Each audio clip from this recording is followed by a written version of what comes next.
So this is Louis, and it is quite early in the morning, so you will have to be forgiving if this recording goes up.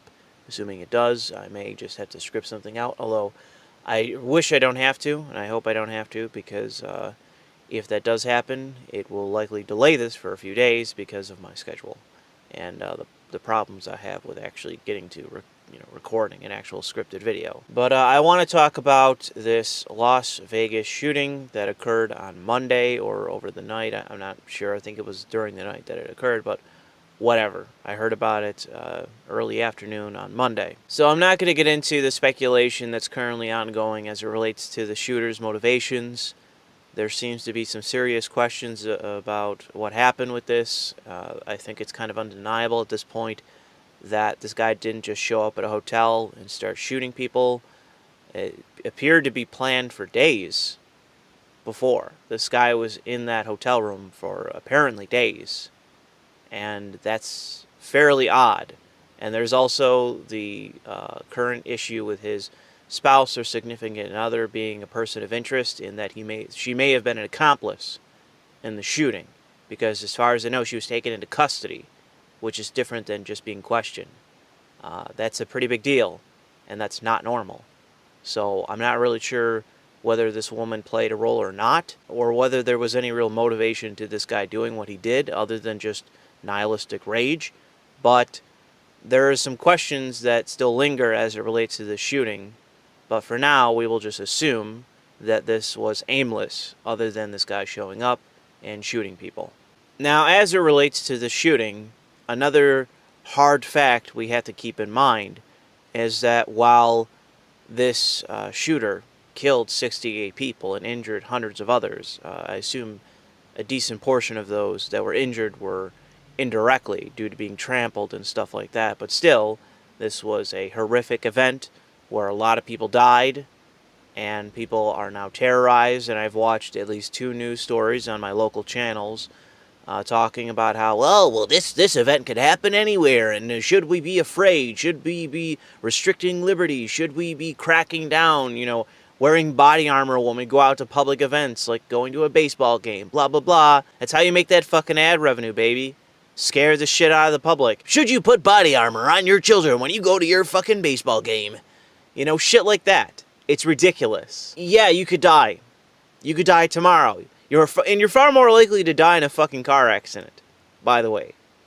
The car accident statistics in this country are out of control, and I'm not really sure what we could do to remedy that other than to have people slow the fuck down. Because I assume that's a decent portion of why people are dying in car accidents. If you crash into another car at 5 miles an hour, and I've done that before, I've rear-ended somebody at 5 miles an hour, the best you're going to get is some scratches. You're not going to fucking fly out your windshield and die. I think that as it relates to the statistics around death in this country, many of these deaths are preventable just based on lifestyle and choices. A glaring issue that we're going to have to address in this country at some point, we're going to have to address this, that several cities in this country are a lot closer to cities in Brazil or somewhere else equally violent than other actual cities in this country.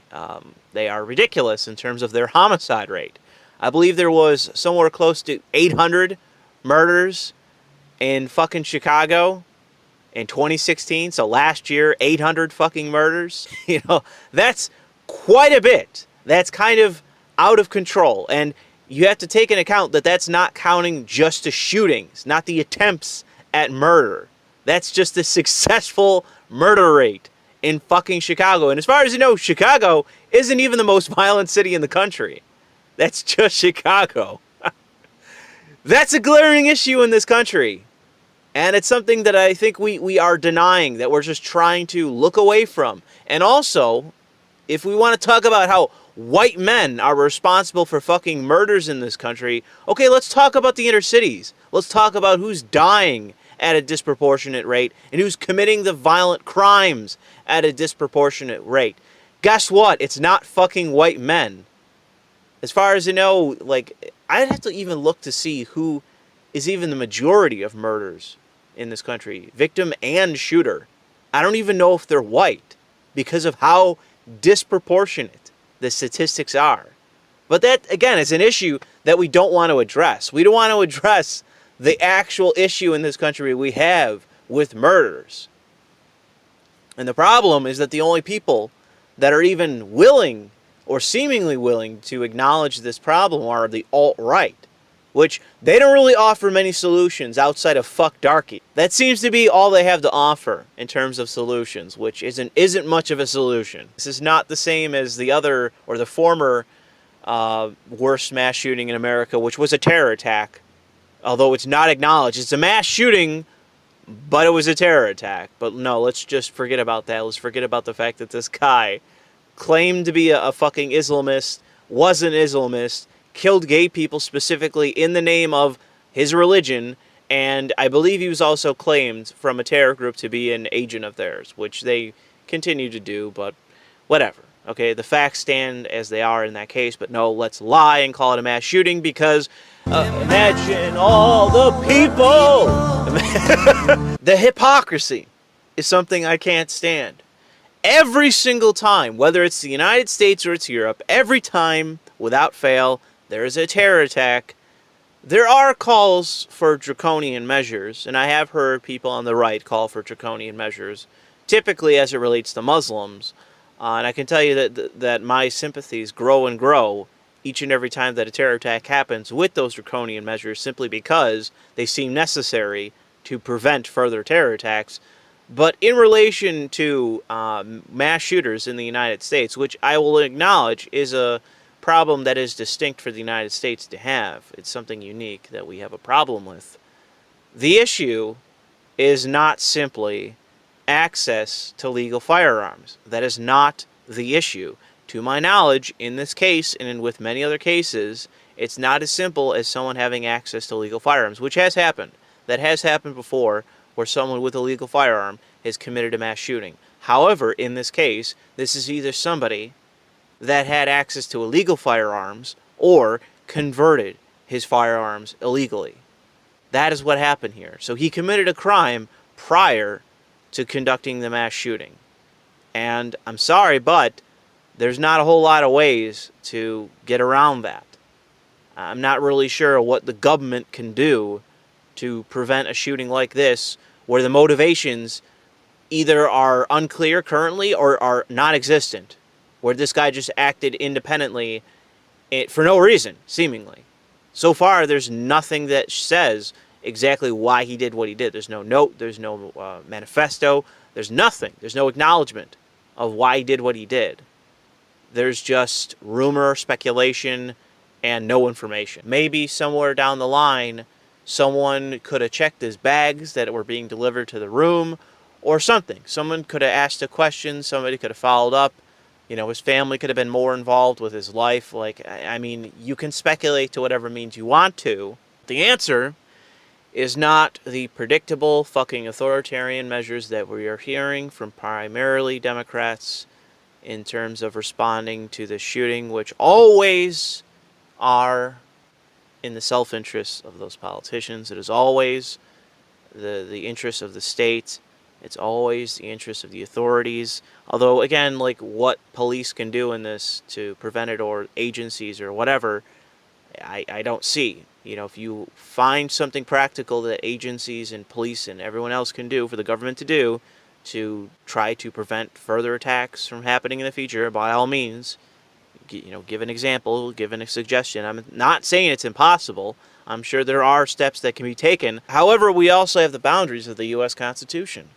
We have to keep in mind that the way the Constitution is structured is in the interest of the civil liberties of the people, of the American citizen. It's not in the interest of the state. That's the hindrance to pure control over our society, is the Constitution. And there's no real way of getting around that other than amending it to, you know, appease your authoritarian fucking sympathies, which you can't even prove, as far as I know, to actually have any effect. And that's a big problem. It's a big problem to just listen to people that say, oh, well, we need to do this authoritarian thing, when they can't actually prove that it's even going to do anything. Not just prevent what they say it's going to prevent, but do literally anything. That's a problem. And it's a problem for that person, not me, not the U.S. Constitution, not anyone who's a principled civil libertarian, which seems to be practically nobody anymore. Even the ACLU isn't, as we all know. But answers like this New Republic article, which are predictable and are so predictable that this was written in 2015, which is not surprising to me because the arguments haven't changed. The arguments of everyone involved here haven't changed since 2015. And the mass shootings haven't stopped. Although, again, like how you can predict them, how you can prevent them. Again, I hear nothing. I hear nothing worth listening to. Nothing that I can actually follow. Nothing that's logical and provable. So it's up to you to do that. It's up to somebody to prove to me that something can be done and how you can do it and what effect it's going to have, if any. You have to prove something. You have to actually have an argument. Not just, well, we need to ban all guns. Well, uh-oh, retard alert! Try reading some fucking case law, you fucking retards. Alright? I shouldn't have to be sitting here at 7 o'clock in the morning, 2 hours from where I live, on my phone in my car, explaining to anyone that you can't do this. It's not even a matter of whether this is actually going to fucking do anything. You haven't proven that. But also, that you can't fucking do it. You don't have the constitutional means to do this. In order to do what you want to do, which you can't. You can't confiscate weapons. You can't. There's nothing that you could do. You could amend the Constitution to ban firearms. You could do that. It would be extremely unpopular, but let's say you did it. You banned guns in America. You have no path to confiscation. It would have to be an action that would be taken extrajudicially. It could not be actually constitutional. As far as I understand the case law and the Constitution, you would have to act extrajudicially, extra-constitutionally, or however it would be put. It wouldn't be something that you could justify by our laws. Maybe you could justify confiscation of private property by the state in fucking Venezuela, but you can't do it here. You can't do it here. The best you're going to be able to do is a fucking buyback. And guess what? Even in my own city that has violent problems, or a city that I live on the outside of that has violence problems, there's articles being written by the mainstream press, and I'll have to dig this up, where they say, yeah, by the way, we don't even know if this fucking does anything. So this is Louis interrupting my own commentary to provide you with an update on this article that I cite, which I can't show you. I can show you some social media postings of this article of when they posted it and that they did post it, and I can show you the Google result that shows that the article once existed, but they very, very quietly deleted this fucking article. And I don't know why, because I found the research. It's actually from my alma mater, and it appears to be genuine research. It appears to be good research. Otherwise, it wouldn't be posted from the university itself. And I'm not sure why Spectrum News decided to all of a sudden very quietly delete this fucking article. But it's very relevant right now. And it's why I talked about it. It's why I mentioned it. Because I read it. I don't know if I should come up with this saying or not. Whether it should be a hashtag all journalists situation. But, you know, I don't know who's less trustworthy or who I would trust more. A convicted criminal or a fucking journalist. Because it appears to me that no matter what, if you're dealing with a journalist, you're either dealing with an empty shell or a duplicitous, conniving, unethical fucking liar who at the drop of the hat will just act unethically. They will just act. It's their instinct. It's the first thing they defer to, or they default to, really. Fuck journalists. Fuck them. Fuck their field. They are worthless and irredeemable. And again, the reason I'm saying this is because I'm trying to use information at my disposal to make an argument and to present you guys with information. It's harder for me to do that when websites that I'm relying on for information just quietly delete articles, quietly quash information that I now have to dig up because of their actions. I found it, so it's not that big of a deal, but you know, if I had a hard time remembering everything involved here, then I probably would have struggled to find this research. But I managed to this time. Don't rely on journalists. because they're all the same and you can't trust any of them. You have the fucking government buying these guns. We don't even know if it's fucking having any effect, but let's keep doing it. Let's keep fucking doing it, even though there's nothing to say that this is even having any fucking effect. This is what I'm talking about. I'm not even necessarily against gun buybacks, but there's no proof that, as far as I can even see, that this even fucking does anything to prevent fucking violence. So why are we even doing it? It's just fucking a ritual. It's like going to church, going to communion. This is fucking stupid. It makes no sense. There's nothing behind it other than faith that anything is going to happen as a result of it. I used to be somebody that was openly in favor of gun control, and I would argue with my parents about this, because neither one of my parents are in favor of gun control, even though they're both lifelong Democrats and gun owners. They aren't in favor of it, and I seemingly am not anymore myself, because it's like there's nothing behind it. The minute you push back on this in any way, it just folds. There's no resistance to pushing back on gun control, to saying this doesn't work, you can't prove what you're saying. It just seems to be authoritarian screeching that is very much akin to when the Democrats in Congress, along with Republican allies, were pushing to ban fucking video games, or at least heavily restrict them through the government. There was nothing behind it. Absolutely fucking nothing. And the minute there was any pushback in this country, it folded completely. And you haven't heard a shred of its sense outside of the fucking leftist journos who, as far as I'm concerned, can go fucking hang. They can go kill themselves and better the country. Because they're fucking authoritarian scum. They have no regard for American civil liberties, the artistic expression, freedom, and they offer no practical solutions to what, in that instance, is a non-existent problem. Video games have no effect outside of people getting shitty tattoos for video games. That seems to be a real effect of video games that I heavily dislike. But outside of that, there's no problem because of it. And in that same instance with guns, maybe you could say that gun ownership contributes to something, but give me the fucking study, give me the research, give me something to at least look at and acknowledge. And I'm not saying it doesn't exist. I'm not saying there isn't any research to show X, whatever it is. But you have to give it to me. You have to provide it. You can't just write an article from 2 years ago that you post out every time there's a mass shooting saying, ban all the guns. Because that doesn't mean anything. Because one, you'd have to fucking amend the Constitution to do it. Two, you can't confiscate within our legal framework. And three, there's no proof that this is going to do shit. Even the people arguing pro-gun positions, there's nothing new. There's nothing new being offered. I haven't heard anything that has piqued my interest from anybody who is conservative or a gun enthusiast or a civil libertarian, although, again, just name me 5 civil libertarians in the fucking country.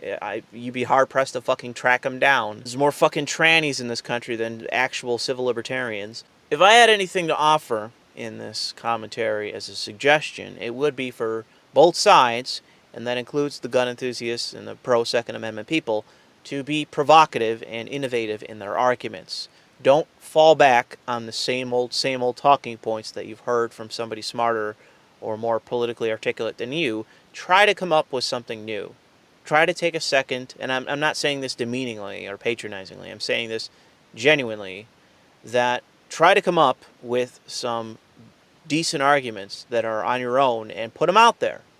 Not to be a shit stirrer, but just to put them out there, so that way maybe this can spur a constructive dialogue, or at least one that's at least different from the last mass shooting. Because the more similar that these become, the less productive it's going to be that we find any kind of solution, if there is any kind of solution. If there isn't, then at least it would be better to have a more interesting conversation about what's going on, and that way maybe we have a chance at being productive, or bridging the gap, if that's even possible. And obviously it isn't when there are cynical actors acting, and I won't even say, that it isn't on both sides, but I would at least like a better conversation about this, and something that, is at least conversing about the actual incident itself, and the actual issue itself. And if we are going to talk about the Second Amendment and gun ownership in the United States, let's be provocative about it. Let's be innovative about it. Let's not just make this the same old, same old.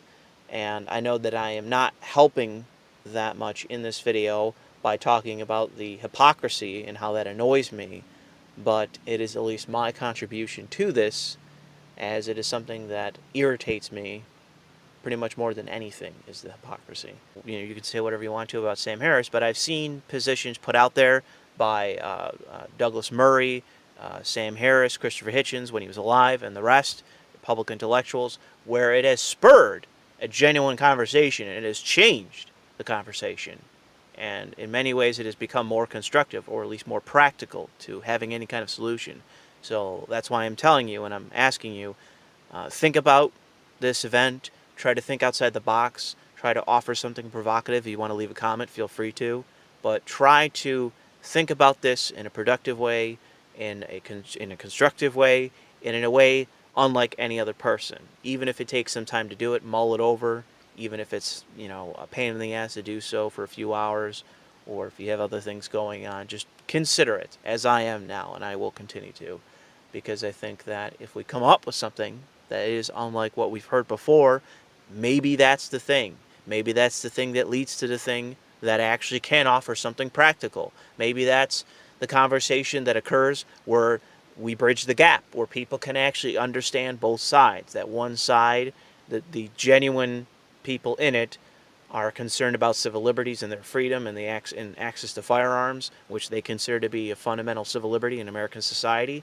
And the other side that is fearful, that wants to prevent violence, that has a genuine failure to understand the distinction between illegal and legal firearms. And that's, again, not selfish politicking. It's something that is a genuine misunderstanding that people should be respecting of and try to assist people in, try to explain it genuinely and earnestly to people to try to help them understand the issue and bridge the gap.